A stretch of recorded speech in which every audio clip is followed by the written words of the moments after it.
Hi everyone, myself Saloni Agrawal, welcoming you all at my YouTube channel. And आज जो topic हम लोग discuss करेंगे वो है एटमॉस्फेयर। हम लोगों ने लास्ट वीडियो में हीट बजट और ग्लोबल हीट इम्बैलेंस की बात करी थी। हमने देखा था अगर ग्लोबल हीट इम्बैलेंस को हमको बैलेंस करना है तो दो सर्कुलेशंस उसके लिए रिस्पॉन्सिबल है, एक है एटमॉस्फेरिक और दूसरा है ओशियनिक। तो सबसे पहले एटमॉस्फेरिक सर्कुलेशन को स्टडी करने के लिए हमको एटमॉस्फेयर के बारे में पता होना चाहिए। जिसने वो वीडियो नहीं देखा हो, ऊपर आई बटन में लिंक है, आप देख सकते हैं। ठीक है, एटमॉस्फेयर को पढ़ने के लिए सबसे जो बेसिक कॉन्सेप्ट है, सबसे पहली चीज आप लोगों को ये पता होना चाहिए, atmosphere is a mixture of different gases. और एटमॉस्फेयर जो है इसने हमारे अर्थ को एनवलप की तरह कवर करा हुआ है। ठीक है, it is a mixture of different gases. और अर्थ ने जो एटमॉस्फेयर को होल्ड करा हुआ है, it is because of gravity. Gravity की वजह से पूरा एटमॉस्फेयर अर्थ के चारों ओर सराउंड करता है। सबसे पहली बात कि एटमॉस्फेयर का कंपोजिशन क्या है। आप मिक्सचर तो बोल रहे हो डिफरेंट गैसेस का, बट उसमें सबसे ज्यादा कौन सी गैस प्रेजेंट है? तो जो नाइट्रोजन है, इट इज ऑलमोस्ट 78%, है ना। 78% नाइट्रोजन एटमॉस्फेयर में प्रेजेंट है। उसके बाद जो सबसे ज्यादा प्रेजेंट है दैट इज योर ऑक्सीजन। ठीक है, ऑक्सीजन के बाद आपकी आर्गन, उसके बाद अदर डिफरेंट गैसेज है। ठीक है, उसमें से आप कार्बन डाइऑक्साइड का परसेंटेज याद रखिएगा, इट इज अप्रॉक्सीमेटली 0.03%। ठीक है, क्योंकि carbon dioxide is one of the important gas which is responsible for green house effect. तो हमको ये याद रखना पड़ेगा। ठीक है, अब बात आती है कि अगर आपने कंपोजिशन डिस्कस करा है या देख लिया, तो फिर हम एटमॉस्फेयर के स्ट्रक्चर को कैसे पढ़ते हैं। ठीक है, ओके, एटमॉस्फेयर का स्ट्रक्चर पढ़ने के पहले ये भी याद रखिएगा कि अगर आप एटमॉस्फेयर में हाइट के साथ ऊपर बढ़ रहे हैं, ठीक है, कहने का मतलब ये है कि this is your earth, atmosphere earth के चारों तरफ है। ठीक है, अगर आप हाइट के साथ ऊपर बढ़ रहे हैं तो जो ऑक्सीजन है मेनली, अगर आप ऑलमोस्ट 120 किलोमीटर के आसपास चले जाएंगे, मतलब 120 किलोमीटर ऊपर चले जाएंगे, तो ऑक्सीजन की जो क्वांटिटी वो नेग्लिजिबल होने लग जाती है। सिमिलरली आपका कार्बन डाइऑक्साइड हो गया, वाटर वेपर हो गया, ये 90 किलोमीटर के आसपास आपको उसके बाद मिलती ही नहीं है। तो मतलब हमको ये चीज समझ में आ रही है कि जितने भी गैसेज या जितना भी एटमॉस्फेरिक मास है, ठीक है, माइंड द वर्ड्स केयरफुली, मैं बोल रही हूँ जितना भी एटमॉस्फेरिक मास है वो अर्थ के बहुत पास तक ही कन्फाइंड है, मतलब बहुत ऊपर हाइट तक नहीं है। ठीक है, इसलिए अर्थ का ऊपर जो एटमॉस्फेरिक मास है, जहां पे एयर प्रेजेंट है, उसकी 99% of atmospheric mass is confined with in first 32 kilometre. Please ये याद रखिएगा, ये फैक्चुअल डेटा भूलिएगा नहीं कि जो एटमॉस्फेरिक मास है वो कहां तक कन्फाइंड है, फर्स्ट 32 किलोमीटर तक है।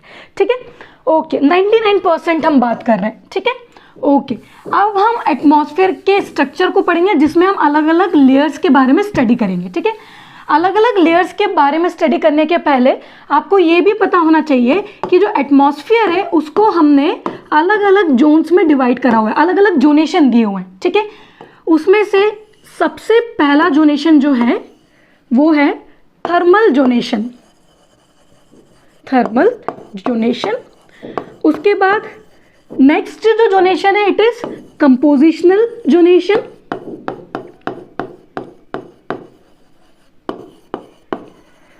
And last is your compositional के बाद functional zonation. Okay, thermal zonation के बेसिस पे हमने एटमॉस्फेयर को अलग अलग लेयर्स में डिवाइड करा है। ठीक है, इनको हम सारी लेयर्स को डिटेल में पढ़ेंगे, बट अभी के लिए याद रखो, सबसे पहले आपकी troposphere, followed by stratosphere, stratosphere के बाद mesosphere, thermosphere and then is your exosphere. ठीक है, इसको हम पूरा डिटेल में देख रहे हैं। ठीक है, अब आता है कंपोजिशनल जोनेशन की बात। कंपोजिशनल जोनेशन में हमने एटमॉस्फेयर को दो लेयर्स में डिवाइड करा हुआ है, होमोस्फियर एंड हेट्रोस्फियर।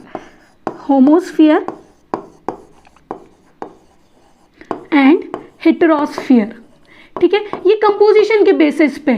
ठीक है, तो जो इनिशियल लेयर्स होती है एटमॉस्फेयर की वो मेनली होमोस्फियर होती है। ठीक है, आफ्टर दैट आपका हेटेरोस्फियर प्रेजेंट है।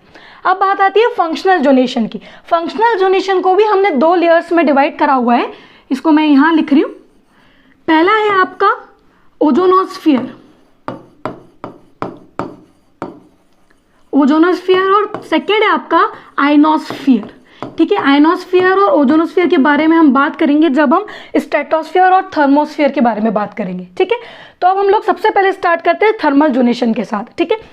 अब आप लोगों को ये डायग्राम में दिख ही रहा होगा कि एटमॉस्फेयर को थर्मल जोनेशन के बेसिस पे अलग अलग लेयर्स में डिवाइड करा हुआ है। सबसे पहले यहाँ पे जो दिख रही है इट इज ट्रोपोस्फियर। ट्रोपोस्फियर के बाद आपको दिख रहा है stratosphere, mesosphere, then thermosphere and finally is your exosphere, ठीक है। ओके, सबसे पहली जो लेयर हम डिस्कस करने वाले हैं वो है कौन सी? Troposphere. Okay, the most important point with respect to troposphere is कि जितने भी वेदर फिनोमिनाज होते हैं या जितनी भी बायोलॉजिकल एक्टिविटी होती है वो सब ट्रोपोस्फियर में ही होती है, ठीक है। अगर मैं ट्रोपोस्फियर की एवरेज हाइट की बात करूं तो इट इज रफली अराउंड 13 किलोमीटर। इस 13 किलोमीटर में अगर मैं पोल्स पे बोलूं और अगर मैं इक्वेटर पे अलग अलग बताऊं तो पोल्स पे इट इज अराउंड 8 किलोमीटर और जबकि इक्वेटर पे इट इज अराउंड 18 किलोमीटर, ठीक है। ये डिफरेंस क्यों है वो हम हमारे नेक्स्ट वीडियो में समझेंगे जहाँ पे हम लोग कंडक्शन, कन्वेक्शन और करंट्स के बारे में बात करेंगे, ठीक है। अभी के लिए आप लोग याद रखना कि जो हाइट है ये वेरी करती है। एवरेज हाइट हम कितनी याद रखते हैं? 13 किलोमीटर।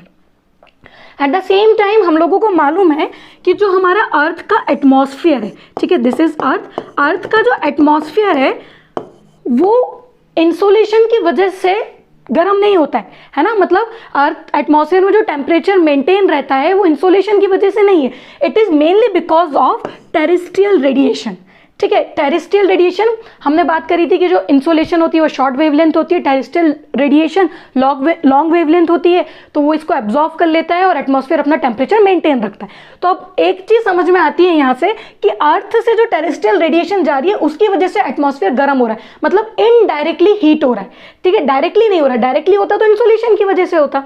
अब अगर ये इनडायरेक्टली हो रहा है तो ये बहुत ऑब्वियस है कि अगर आप हाइट के साथ ऊपर जाओगे, ठीक है, with increase in height there is relative decrease of temperature, ठीक है। इसको स्टार मार्क करके रखिएगा, बहुत बार एग्जाम में पूछा है कि अगर ट्रोपोस्फियर में आप हाइट के साथ ऊपर जाते हो तो टेम्परेचर बढ़ता है या घटता है? टेम्परेचर क्या होगा? घटेगा, ठीक है। अब इस इमेज में ध्यान से देखिए, यहाँ पे भी ये चीज प्रूफ हो रही, ठीक है। नीचे जो मार्क है एक्स एक्सिस पे इट इज टेम्परेचर, ठीक है। एक मिनट रुके, कलर चेंज करते हैं।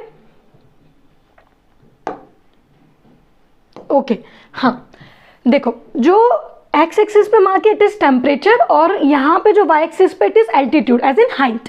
तो जैसे जैसे आप ट्रोपोस्फियर में आगे बढ़ रहे हो, ठीक है, यहाँ पे हाँ ये जो टेम्परेचर दिया हुआ है, ठीक है, अगर आप अर्थ सरफेस से ऊपर उठना स्टार्ट करोगे ट्रोपोस्फियर में तो व्हाट यू विल फाइंड कि जो टेम्परेचर है वो डिक्रीज हो रहा है, ठीक है। जो टेम्परेचर यहाँ पे डिक्रीज करता हुआ दिख रहा है it is somewhat around -60 degree Celsius, but actually में ये जो टेम्परेचर है पोल्स पे ये -45 डिग्री सेल्सियस के आसपास होता है और इक्वेटर पे -80 डिग्री सेल्सियस के आसपास होता है। अब आपको डाउट आएगा कि इक्वेटर पे टेम्परेचर जो है वो ज़्यादा कम है, ऐसा क्यों, बल्कि पोल्स पे तो ज़्यादा ठंडक है। प्लीज़ माइंड इट, पोल्स पे हाइट भी कम है और इक्वेटर पे हाइट ज़्यादा है, ठीक है।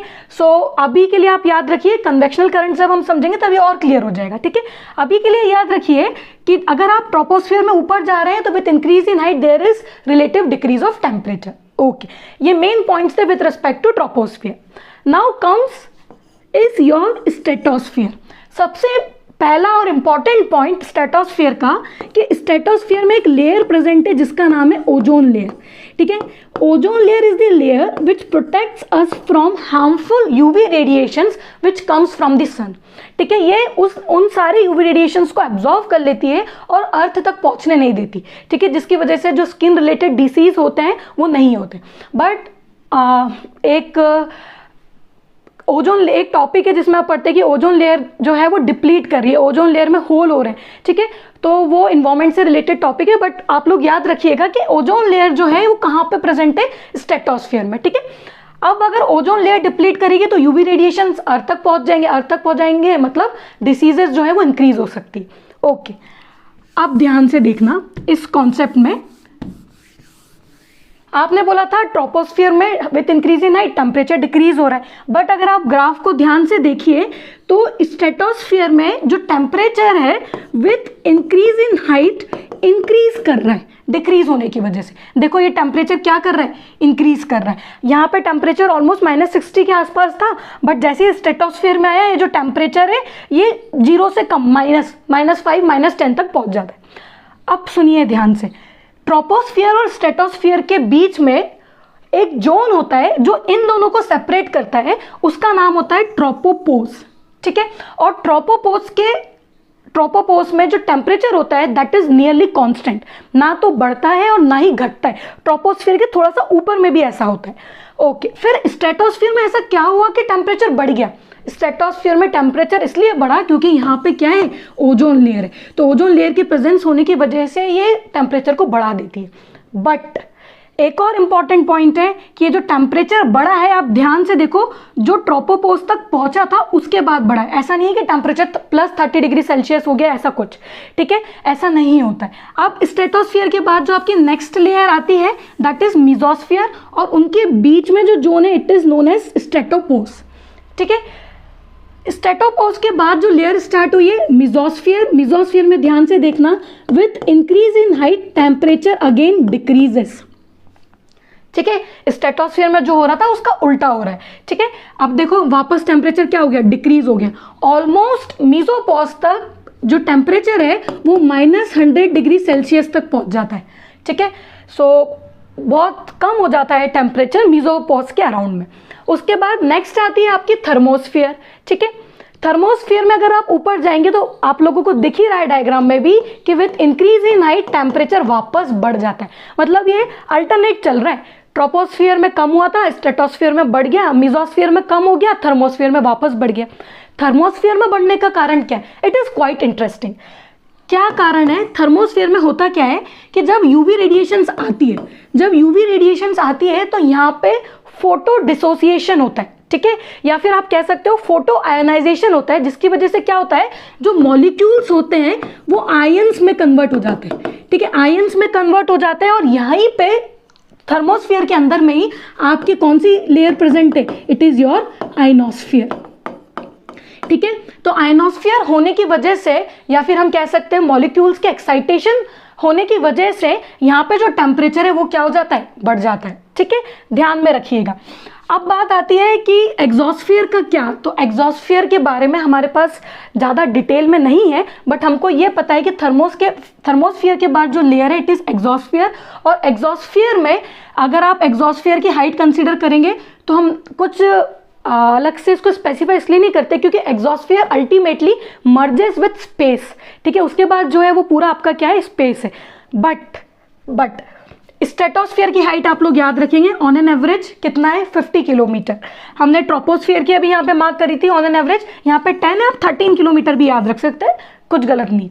उसके बाद मेसोस्फियर की हाइट कितनी है, 80 किलोमीटर। थर्मोस्फियर की हाइट कितनी है, 400 किलोमीटर। उसके बाद exosphere and finally is your space. ठीक है, और एटमॉस्फेरिक मास हमारा फर्स्ट 32 किलोमीटर में ही क्या है, कंसंट्रेटेड है। ठीक है, सो ये याद रखिएगा। अब कुछ यहाँ पे कुछ आपको फिनोमिनास दिख रहे हैं, कौन सी लेयर में क्या होता है। अभी मैंने आप लोगों को बताया था कि ट्रोपोस्फियर में जितनी भी बायोलॉजिकल एक्टिविटीज़ होती है, ठीक है, जितना भी आपका फॉग, हेलस्टॉर्म, इन सब का जो फॉर्मेशन होता है वो सब कहाँ पे होता है, ट्रोपोस्फियर में होता है। ठीक है, आप लोगों को यहाँ पे दिख रहा होगा ये एरोप्लेन, तो ध्यान में रखिएगा कि स्ट्रेटोस्फियर का जो लोअर मोस्ट पार्ट होता है या ट्रोपोस्फियर का जो अपर मोस्ट पार्ट होता है, this are suitable for flying of aeroplanes. ठीक है, ये ध्यान रखिएगा। इसके बाद आता है स्ट्रेटोस्फियर में, एक मैंने आपको ऑलरेडी बताया कि ओजोन लेयर है, वो आप लोग याद रखिएगा। ठीक है, एंड फिर आता है आपका मेसोस्फियर। मेसोस्फियर में जो आपके मीटियोर्स हैं, ठीक है, एयर के साथ फ्रिक्शन एक्सपीरियंस करने की वजह से ये बर्न आउट हो जाते हैं, तो वो कहाँ पे होते हैं, मेसोस्फियर में होते हैं। उसके बाद थर्मोस्फियर में आपका ऑरोरा बोरियोलिस, ऑरोरा ऑस्ट्रेलिस वाले जो कॉन्सेप्ट होते हैं वो यहीं पे होते हैं। ठीक है, एग्जॉस्फियर में यहाँ पे आपको दिख रही है स्पेसशिप और बहुत सारी सैटेलाइट्स जो है, ठीक है, वो सारी क्या है, अर्थ के आसपास रिवॉल्व कर रही है।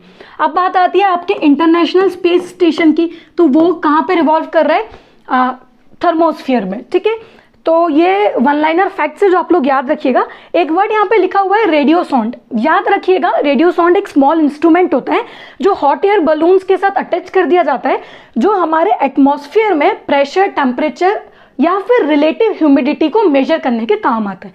ठीक है, तो कभी अगर वन लाइनर फैक्ट आ जाए तो ये भी याद रखिएगा। ठीक है, सो ये था एटमॉस्फेयर की स्ट्रक्चर के बारे में, हर एक लेयर्स के बारे में। एंड यहाँ पे एक ये इंपॉर्टेंट डायग्राम है जिसमें ये बताया हुआ है कि अगर आप ट्रोपोस्फियर की बात करते हैं तो ट्रोपोस्फियर, ये जो ई लिखा हुआ है, it is equator, this is your north pole and this is your south pole, ठीक है। तो ट्रोपोस्फियर की जो हाइट होती है, मतलब ट्रोपोपोज की, it is greatest at equator and it decreases towards the pole. तो यही ग्राफ यहाँ पे बना हुआ है, समझ में आया आप लोगों को? ये जो ग्राफ बना हुआ है ये क्या है, तो ये ध्यान में रखिएगा, ठीक है। इसी पार्ट को हम हमारे नेक्स्ट वीडियो में कंटिन्यू करेंगे कि कन्वेक्शनल करंट्स क्या होते हैं, कंडक्शन क्या होता है, कन्वेक्शन क्या होता है, एडवेक्शन क्या होता है, एंड सो ऑन, ठीक है। कुछ भी डाउट आता है, टॉपिक्स इतने इजी नहीं है, क्लाइमेटोलॉजी को समझना पड़ता है। अगर डाउट लगता है तो वापस वीडियो स्टार्टिंग से देखना। And will meet you in the next. Till then, good luck, take care, all the best.